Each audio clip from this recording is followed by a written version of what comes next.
Agora eu vou comentar um pouquinho rapidamente sobre reprodução de peixes. Há muitos anos, um dos primeiros livros que eu comprei era um livro de um autor chamado Frank de Graaf. É um holandês, e eu fui conhecer o Aquário de Artes, que era na Holanda, um jardim zoológico muito bonito, e eu fui especialmente para ver esse aquário. Tanto é que no meu livrinho o Aquário Marinha do Atlântico, tem uma fotinho minha logo na primeira página, onde eu faço os agradecimentos, que eu estou bem na entrada desse aquário. Fui até com um médico pediatra, que foi pediatra dos meus filhos desde que nasceram.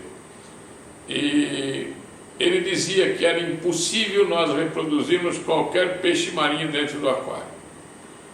Graças a Deus foi impossível até essa época em que esse autor escreveu o livro. Hoje nós já sabemos que existem mais de 70 espécies de peixes sendo reproduzidas. Só na feira em Nuremberg que eu estive, no pavilhão lá onde tinha a Red Sea estava mostrando o Opistognathus auriferus, que é um peixe brasileiro que até está proibida a coleta aqui no Brasil, e já estavam reproduzindo aquilo de uma forma sensacional. Tinha um pequeno aquarinho com mais ou menos uns 40 litros e pelo menos uns 20 Opistognathus que deviam ser recém-nascidos, devia ter 2 centímetros, coisa mais linda já. E eu digo isso porque os peixes reproduzidos em aquário são muito mais resistentes que os peixes marinhos que são coletados. Logo nós temos certeza, eu penso, talvez não esteja aqui para ver isso, mas eu tenho quase certeza que logo coral e peixe nós não vamos mais precisar tirar do mar, né? Porque até eu vi um criador de tridacna na feira, quando eu estive na máquina em Kansas City. Isso me deixou maluco. Tinha um aquarinho de um criador de tridacna, em que ele tinha lá umas 70, 80 mudinhas de tridacna, tudo de 2 centímetros. No sábado, a máquina termina já normalmente no domingo. No sábado ele vendia essas tridacnas de tudo quanto era cor e lindas por $5. No domingo, como estava acabando a máquina, passou para $2,50. Ninguém comprou no sábado, mas no domingo evaporou. Eu tinha até pensado em trazer uma numa garrafinha de água mineral, mas fiquei com medo da alfândega, preferi deixá-la por lá mesmo. Mas era irresistível comprar uma tridacna por aquele preço. Então eu acho o seguinte, a reprodução vem vindo de forma cada vez melhor. Estão até tirando palhaços aí com cores que na natureza não tem, fazendo parte genética. Eu não entendo muito disso, mas estão tirando coisas maravilhosas já. E a resistência desses animais passa a ser muito grande, gente. Então, eu creio que mais alguns anos, nem coral e nem peixe... Você vê, a água nós já fazemos em casa, a rocha já é artificial. Substrato, podemos ter ou não ter substrato. Peixe e coral criado fora do mar, vai ser uma sopa no mel para o aquarista, né? Vai ser uma coisa bastante interessante. Agora, eu tenho aqui agora que falar sobre anêmonas e palhaços.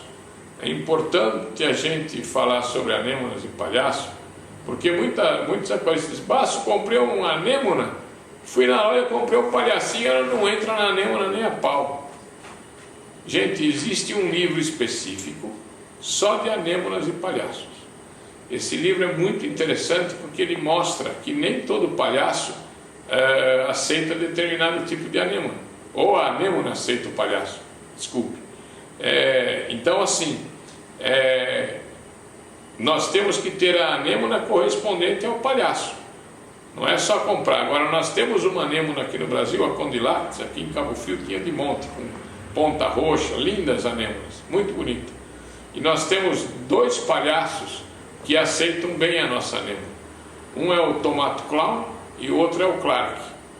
Esses 2 palhaços, se vocês comprarem uma anêmona nacional e colocarem um desses palhaços, eles em 2, 3 dias estarão dentro da anêmona.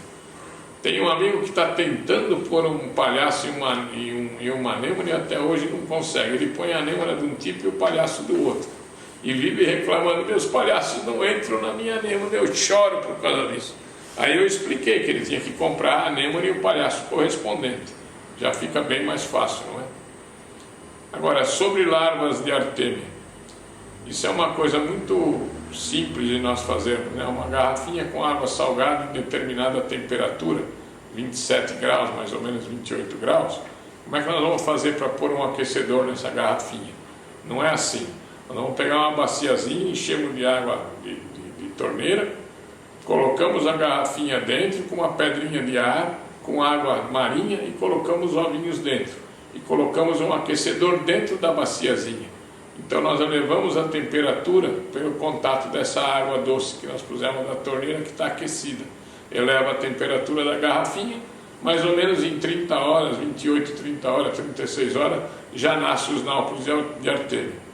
Os nápoles de artêmia são excelentes, que muitos zoantes comem também e muitos peixes comem também. E aí, para nós trazermos essa artêmia tudo para um lado só, através de uma peneirinha, nós pegamos com aquelas... existem aquelas redinhas que são feitas de um material, não é bem uma telinha, é uma telinha, mas aquilo é de silk screen, uma telinha muito fininha. Faz-se uma redinha ali com um pequeno cap de PVC, e vocês fazem essa redinha, aí com uma lanterninha vocês iluminam, elas agrupam na luz, e vocês com essa redinha de silk screen, vocês tiram as larvinhas e jogam no aquário. Eu desligo o meu recalque quando jogo, porque eu tenho o meu aquário, o sistema close loop, eu deixo circulando mais de 1 hora sem... O meu SUMP continua trabalhando, porque eu só fecho o registro da água que sobe e a parte que fica recirculando continua trabalhando. E deixo sempre trabalhando o aquário e o SUMP separadamente. E deixo lá 1 hora com essas larvas flutuando ali, que os bichos vão comendo, né? Hoje existe até o ovo que já parece que vem, tem uma fórmula no IPAC, acho que é do Maurício Foss, dizendo como tirar a casquinha do ovo para depois fazer a reprodução da artêmia. Então no IPAC vocês vão achar isso muito fácil. Faltam 3 assuntos que são muito rápidos. Vamos pensar que nós temos que tirar um peixe do aquário. Em 1988, quando eu lancei o meu livrinho, eu já falava dessa forma. É muito fácil tirar um peixe do aquário. Eu vejo que tem pessoas que têm uma dificuldade terrível. Se eu fosse apostar automóvel, eu tinha uma coleção na minha garagem, que eu não perco um. Eu tiro um peixe do aquário em 5 segundos, gente. A partir do momento que a minha rede entra no aquário, em 5 segundos eu tenho ele dentro da rede. E isso é muito fácil para vocês saberem fazer também. Não se desesperem. Quando vocês tiverem que chegar um dia tirar um peixe no aquário, primeira coisa, uns dias antes começa a ver na hora que o aquário apaga onde é que ele dorme. Geralmente o peixe tem sempre a mesma toquinha onde ele fica ali, intocado. Então vocês têm um arame, que vocês possam manusear esse arame, fazer uma curva, fazer um L, fazer o que vocês quiserem. E tem uma redinha na mão. Um dia, um sábado para domingo, que podemos acordar mais tarde, quando for lá pela 1 hora da manhã, que estiver tudo muito escuro por mais de 3 horas, acendam todas as luzes. Vá com o seu araminho e não cutuque o peixe. Encoste o arame no peixe e vá empurrando ele para fora da toca, ou por trás ou pela frente. Se não quiserem fazer assim, fiquem sentados na frente do aquário sem arame nenhum. Fiquem olhando para o aquário. De repente você vê ele sair sozinho, meio cego. Quando ele sai numa parte do aquário, que ele está numa parte que sua rede cabe perfeitamente, está pego. Desce a rede, ele entra sozinho dentro da rede, tirou o peixe. Então, como vê, é muito simples tirar um peixe. Aí vocês vão falar, e o peixe que se enterra? É mais fácil ainda. O peixe que se enterra, por incrível que pareça, ele se enterra sempre no mesmo lugar. É só observar onde ele se enterrou. À noite põe uma rede por cima, cutuca com o araminho por baixo da areia e ele entra na rede sozinho. Então, como vê, agora vocês vão falar, e aqueles que têm hábito noturno? Eles também ficam cegos quando você acende a luz de repente, mesmo ele tendo hábito noturno. Então, como se vê, é muito fácil tirar um peixe. Quanto à curiosidade do hobby, tem algumas coisas interessantes. Uma delas é vocês usarem fermento Fleshman para dar alimento para os aquários, para os corais. Não é um alimento de grande valor assim nutritivo, mas os animais comem, que isso aí nada mais é que fungo. Pega esse fermento próximo que usa para fazer pizza, aquele que a gente deixa em geladeira, não em pó, eu só sei usar esse tipo. Tira uma pontinha dele, mas uma palitinha de cabeça de fósforo, põe numa tampinha com água e injeta uma seringa com água do aquário nele, injetando 2, 3 vezes a seringa. Você faz uma pressão, ele dilui inteirinho, a água fica com uma corzinha meia cinza. Despeja isso na correnteza do aquário, que os corais se alimentam desse tipo de alimento, né? E aí nós temos um monte, hoje tem muito tipo de comida para vocês colocarem em aquário. É só ler um pouquinho que vocês vão achar um monte. E finalmente, lâmpada UV e ozônio. Não posso falar nada sobre isso, embora exista. Eu nunca usei, não vejo utilidade, não sei para quê e nunca pretendo usar isso, que são 43 anos, nunca usei. Vejo gente que tem lâmpada UV e ozônio, o aquário do cara parece uma UTI de hospital. Fica um monte de troço pendurado. O meu aquário, como eu disse desde o início, é o mais simples possível.